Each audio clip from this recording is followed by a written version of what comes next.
আসসালামু আলাইকুম সম্মানিত গ্রাহকবৃন্দ, রোজা টেলিকমের পক্ষ থেকে আন্তরিক ধন্যবাদ।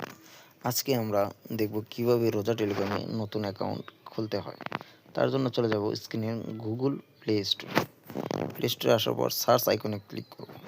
সার্চ আইকনে ক্লিক করার পর আমরা সার্চ বক্সে লিখব ROZA রোজা স্পেস TELECOM টেলিকম লিখে সার্চ করব। তারপর রোজা অ্যাপসটি ইনস্টল করব। ইনস্টল করার পর ওপেন ক্লিক করব। ওপেন ক্লিক করার পর আপনাদের সামনে চলে আসবে এরকম একটা ইন্টারফেস। আমরা যেহেতু আজকে নতুন অ্যাকাউন্ট খুলব, তার জন্য আমরা সাইন আপে ক্লিক করব। সাইন আপে ক্লিক করার পর এখানে লিখতে হবে প্রথমেই আপনার নাম,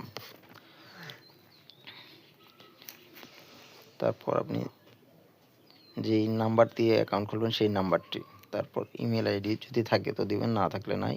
তারপরে দিতে হবে পিন, 6 সংখ্যার পাসওয়ার্ড, 4 সংখ্যার পিন নাম্বার, যা আপনার সবসময় কাজে লাগবে এবং মনে রাখতে হবে।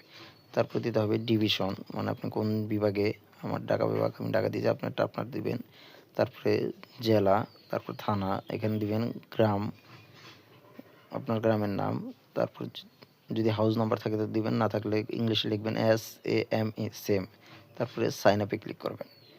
তারপর আপনার অ্যাকাউন্ট নতুন অ্যাকাউন্ট খোলা হয়ে গেছে। এরপর এখানে লগ ইন করতে হবে আপনার মোবাইল নাম্বার এবং 6 সংখ্যার পাসওয়ার্ডটি দিবেন। তারপরে লগ ইন অপশনে ক্লিক করব।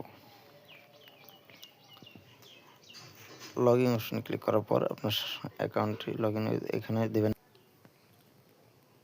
নেভার, তারপরে দিবেন নট নাও, তারপরে দিবেন অ্যালাউ।